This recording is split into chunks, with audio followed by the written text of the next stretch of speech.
Good evening, everyone. Sunday, March 13th. Sitting here with my wife, Miss Bethany. Hello.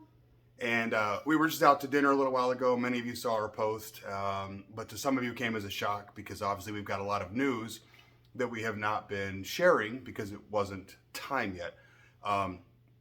So I thought instead of getting on there and commenting on like 37 different people, like, what? You sold your business? Where are you going? What are you going to be doing? I'm like, you know what? Let's just talk to everybody. That way I feel like right now you guys are all in the room with me. So this video is to my personal family, my personal friends who are awesome, my students and parents, my Facebook friends and family, which is some students, some friends, some high school, some acquaintances. If you don't really care what we're doing, you can just turn off the video now and you don't have to listen to it. Dramatic pause so you guys can go ahead and click on. Just keep scrolling. Just scroll. Endless scrolling. Swipe next. So, all right, so here's the deal. About 2 years ago, I don't know if you guys have heard in the news, there was a pandemic. So when that first happened in March of 20, it just caused a lot of people, myself included, to reevaluate some things. Life choices, lifestyle. Am I happy? Just all of that. I've talked to so many people when I bring that up and they're like, you know what, you're right. Absolutely. Hey, I switched jobs or I did this or we moved or whatever. So, that definitely became a thought back in 2020, but really my focus shifted on wanting to maintain the business and keep it alive. The thought of closing my doors because of COVID, it felt like a failure to me. It just felt like, I'm like, oh, so anyway, the pandemic happened and I had to close my doors and get a job. It was just negative. Not only that, I'm competitive, I'm positive, and I'm just like, you know what, I'm not going out that way. So, we kept working the business and, we did all the necessary changes, pivot, went on Zoom, you know the whole story. So we get into 2021 and the business is back. We're great. We're profitable. I've got 160 to 170 students right now. We're back up, really, really doing well. So a person could say to me, well, then why would you change anything? Well, at that point, our decision was already made in July of 21. Talked to my realtor, said, hey, can you give me another market analysis based or compared to the previous year? And the house had gone up like another 75,000. You know how the market is right now. It's just crazy. And so that also fueled my decision. I came upstairs and I told Bethany, I'm like, guess what? I think we're going to sell the house. And because she wants out of Illinois, probably worse than I do. This whole project started in July. We had the house painted, we thinned out the closets, got the house staged, prepped, did a bunch of landscaping, and when we got back from Sturgis, we threw it on MLS, and it was like a revolving door of showings. Me, Bethany, and Bree had to get into the truck and literally drive around for 2 days because there was just showings. I mean, we couldn't even go back to our house. So within 2.5 days, we had 6 offers, we accepted one, and we closed. So we moved into an apartment in Bolingbrook, which is where we're sitting right now, having another one of our fireside chats. I think Nicole's the one that named it that on the last video, who we saw last night. We decided on an area where we wanted to move. We were debating on 2 different places, which were vastly different. But South Carolina is what won us over, and more specifically, Columbia. The analogy that I've been giving people this week is like, so Bethany says like, I want to move to Florida. And I'm like, but honey, I like the mountains and like Sturgis and the Black Hills and Colorado and, all that stuff. And if someone's like, you can't have Florida and the mountains at the same time. And I'm like, hold my beer. What? Oh, I'm sorry. Hold my beer. So we're basically 2 hours from the ocean and an hour and a half to the mountains. So we kind of do have both of those. I'm kind of skipping ahead in the story a little bit, but I just wanted to share that because we chose South Carolina and we visited there during Thanksgiving weekend, and we found an area that we fell in love with. It just felt like home. And the one thing that amazes me about she and I is that we're always on the same page. It's like if we go to an area and we just don't vibe with it, if I'm not vibing with it and I'm curious, like, what is she thinking? And then sure enough, if I just stay quiet, a couple hours later, she's like, man, I don't like this area very much. I'm like, I'm glad you said that. I feel the same way. So we get to this area and it's like, this is really nice. And she's like, yeah, I kind of like it here. The smells, just the fresh air, the pine trees, whatever it is, you either vibe or you don't. So anyway, we came home from Thanksgiving weekend and we started looking at homes online.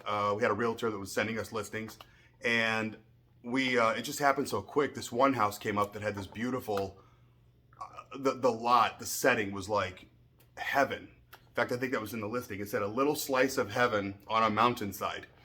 And so we had our guy go look at it and record it. And we were like, oh my God, we have to make an offer on this house. So we quickly went and got pre-approved at the bank, made an offer, and we didn't get the house. I think somebody bid like another 10 grand over or something. But now that we're pre-approved, we're like, okay, well, this is happening. We just kept making offers on homes that we liked. So finally on the 5th house, we offered a little bit more money, a little bit more aggressive terms, and our guy calls us back and he's like, congratulations, you beat out 11 other offers. While we were in Mexico, by the way. While we were in Mexico. Yeah, we were on our vacation, and we weren't using our cell service, so on Wi-Fi we're using, WhatsApp, and he messages back and he's like, you got it? And I'm like, we just bought a house in Mexico. Not really a house in Mexico, but while we were in Mexico, we bought a house in South Carolina.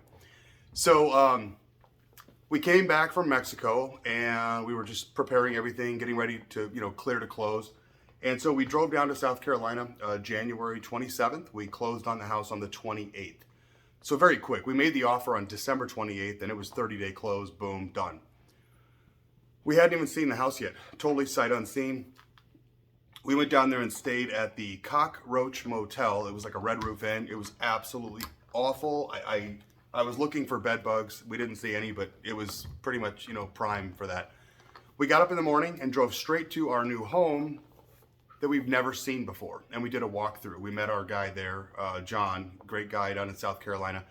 And we started walking around the yard, and then we went in the house. We're like, oh my God. Like, I told her, let's make a pact. If there's something wrong with this house that we don't like, we can't complain about it because we're in this, we did it, we're this far down the path. And so we both, yeah. We walked in, it was perfect. We're like, this is exactly what we're looking for. We wanted to downsize from the Bolingbrook house, but yet it's a wide open floor plan, kitchen, dining, living room, all one huge room with tray ceilings. Really a nice home. So we drive to the closing, we close on the house, we're like, woohoo, high five, we did it. Went and drove by a couple of utility companies, set up the water, the sewer, all that. Went back to the house, blew up an air mattress, and we're like in the house, like it just felt like home. So we didn't want to come home. But we did.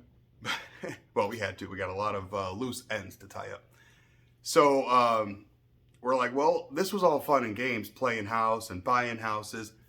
Now we got to find a way to pay for it. So we, both of us had our resumes updated, and we started applying and, looking for jobs. And she quickly found a job, and she turned it down. It just wasn't quite what she was looking for, and it had a little bit too many of the restrictions that she was looking to kind of get away from out of Illinois. But she was having a little bit of, FOMO, like, fear of missing out. Like, maybe I should have taken that job. And I'm like, no, this is all going to work out. If she had taken that job, she would have to move first. And then I would have to move later, 2 separate moves, 2 separate trucks, just messy. So ironically, even though I didn't feel like I was marketable, I actually ended up taking a position first. An outside sales rep in a commercial territory for Terminix in pest control. And I love sales. I wanted to be outside sales, and I wanted to specifically be commercial because I don't want to be residential, door to door, that sort of thing. So literally the day after I accepted my position, she accepts a position. And I'm a little bit jealous of her job. She got a job with FN America, which is a gun manufacturer with large contracts with the military, employee discount, that sort of thing. But it was so funny in the interview, the guys are asking her, like, so are you comfortable around firearms? And are you okay? The big scary guns, like the AR. And she's like, yeah. We go to the range like every other month. We both have matching 9mm. My husband's, concealed carry. Like, we're 2A people. We're good. They're like, you're in. When can you start? She's like, well, funny thing. My husband owns a company. He has to try to sell it. So he can't start until this date. Can you accommodate me? And they were like, yeah, we can. So now we have matching start dates. So, now we've sold a house, got a great apartment, picked a place to live, found a house, bought a house, closed on the house. We both got jobs, and now I have to sell a business. I literally made 3 phone calls. And on the 3rd phone call, I got a hold of Master Jansa and Master Tracy from Eagle Academy of Martial Arts, Warrenville and Aurora. Absolutely wonderful, wonderful people. And we hit it off like that. It was just like, we met, we started talking, and we were like, why have we not worked together sooner? Why have we not collaborated? Why have we not done inter-school tournaments and stuff? And honestly, we've become best friends in a very, very short period of time. So we, went over all my student lists, financials. The business is really, really strong right now. So we came up with some numbers. We both agreed on them. We're like, let's do it. So once we agreed, it was like, that was so simple, so easy. Everything has just fallen into place. And so last week we had our meeting, several meetings, but I scheduled different meetings with the black belts, the middle range belts, the lower belts. The black belt meeting and the higher belts was a little bit tougher, more emotional. This knucklehead shows up. I told her, I'm like, do not come to my meetings because I don't want to get any more emotional than I already am. And she's like, but I wanted to support you. So I'm getting ready to start talking, and I'm literally just breaking the news to my clients and students that have been around for 10 years, some more than 10 years, by the way. She walks in, I see her face, and I'm just like, ugh. So I lose it. I start crying. She's trying to hold it together. Master Tracy starts crying. Master Tracy's daughter, Miss Bridget, starts crying. I look over my students. Miss Jen she lost it. Any makeup that she had attempted to put on that day was now, null and void. It was an emotional, time. But I think all that needed to come out, and I think my students needed to know that this was affecting me, and it wasn't an easy decision. It's still what I want, but it's not an easy one. So we regained our composure. Everyone's, okay, we're good. All right. And then we continued the meeting, and I'm like, guys, I have so much more good news beyond this bad news. It's ridiculous. Like, take notes. And I started explaining Eagle Martial Arts and Master Tracy and all the different programs they have. And by the time it was done, my families were just like, look, we're in shock. We're going to miss you, but we are so happy for you and Bethany in this new adventure. So, I would say 98% of our reaction has been good for you. Like, congratulations, this is awesome. There's been a few people like, what the heck are you doing? And there's been a couple of other people that like, well, shouldn't you still be teaching and shouldn't you still be Master Chuck? But that's not for you guys to decide, right? I'm a little bit burned out. I'm a little bit tired. I love my kids. If anyone's been in the room and never seen me teach, I'm very passionate and I love what I do. But I think the pandemic just was kind of the final nail in the coffin. Just a little tired. And I know when the kids hear this, some of you might even be playing it for my students. I don't want them to think there's anything wrong with them. There's not. How do you explain to a child burnout, right? I mean, they're not burned out yet. They're 6. Burned out on Cheerios, burned out on pancakes, So anyway, we could not be happier. We are super excited. we can't wait. Oh, I know another huge thing for me was the hours. So the burnout. By the time I get home after teaching class till 8:30 at night, um, I get home. Bethany goes to bed. I mean, she works a regular jobby job. So I sit here every night and eat dinner by myself at 10 o'clock at night. And I mean, that gets a little depressing. I mean, it's fine. I mean, I like to eat. I love my food, but I want to eat dinner with my wife. So to have a job that's, 8 to 5, 8 to 4:30, whatever it is, and then be home at 5:30 in the afternoon and be like, we can walk the dog, we can go work out, we could take a motorcycle ride, and then still eat dinner together, wind down, maybe watch some TV, and have an evening together, and then also have my weekends free, which I haven't had in years and years and years and years. So a lot of that played into the decision. But getting back to the location with 2 hours to beach, 2 hours to ocean, it's like we can literally wake up on a Saturday morning and be like, you want to do the beach today or you want to do the ocean today? That was the same thing, wasn't it? Do you walk to school or carry a bag lunch? What? Doesn't make any sense. Beach or mountains, right? You want to go to the Atlantic and get your toes in the water and the sand, or do you want to go to some mountain resort for the day and have, lunch at some quaint mountain village or something? Villa. Lodge. Whatever. The point is, we have that availability now. We've got Florida and Colorado in one location. Not to mention the area where we actually live is beautiful anyway. So even if you did not want to do that whole commitment for a whole day riding and just you do a day trip, local, it's really, really nice.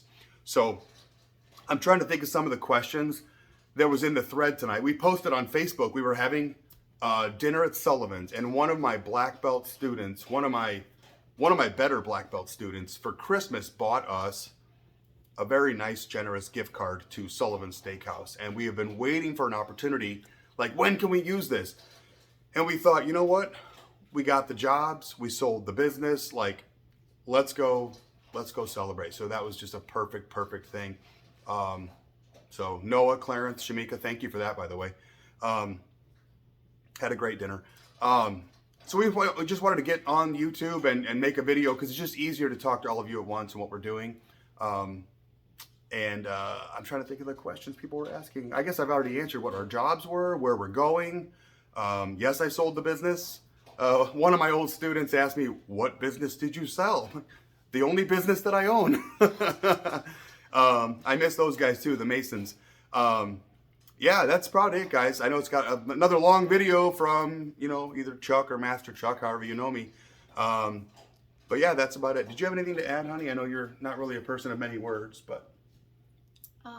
We're going to miss all of you, and to all our friends that came out last night. We had a little going away celebration. We love you, and we're going to miss you. And Jenny and Michelle made a really great video that they posted, and if you haven't watched it, take a look at it. It's everybody. It's not just Chuck and Bethany. It's memories from years and years ago, and it's a really great, lovely video. It made me cry this morning. Thank you, Jenny and Michelle. I'm not going to cry on this video. Yeah, no, I don't think so. We're gonna hold it together. And yeah, I'm not good on videos. You're doing great. But I'm just gonna say to this guy, he gave up everything so I could move. I am gonna cry. He gave up everything here to make me happy so I could move, and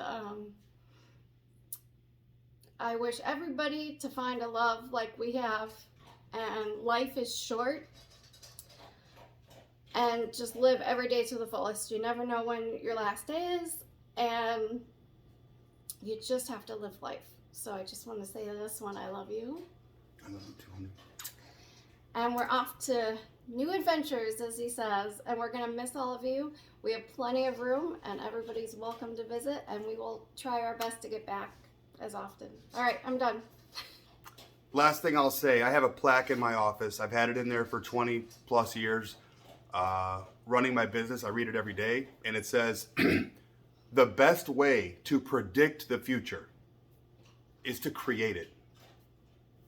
You're in charge, guys. You figure out your happiness, you figure out what you want, you got to make it happen. We're super excited. I'm excited. You know, with technology, the world's a small place now. We got Facebook, FaceTime, WhatsApp. We got Zoom. I mean, we can have Zoom parties again. I was talking to my buddy Dean last night. Dean, let's get together, have a few beers, do a Zoom session, you know, talk motorcycles and all kinds of other stuff. It's, and like Bethany just said, we have like 3 other spare bedrooms. You guys are welcome to come and stay. We're also maybe planning things, like we're 2 hours from Hilton Head. We meet people there. And of course, we're going to be back, you know, to visit, things like that. So anyway, I hope this answers everyone's questions that was commenting on our thread. We're going to post this video to YouTube and then put that link on Facebook so you guys can see. Again, sorry for the long video, but if you were sitting in my living room right now, this would be a 20-minute conversation. And I wanted to try to cover everything so then you're like, oh, I had more questions for them. So hopefully you don't. Nicole, thanks for the idea of fireside chats with Chuck or whatever you called it. So here's another one. I'm not sure if we'll keep that going or not, but I think it's fun to do our second one. All right, guys, we will miss you, but we'll see you. It's not goodbye. It's see you soon. And we'll talk to you later. All right, guys, thanks for listening. Bye.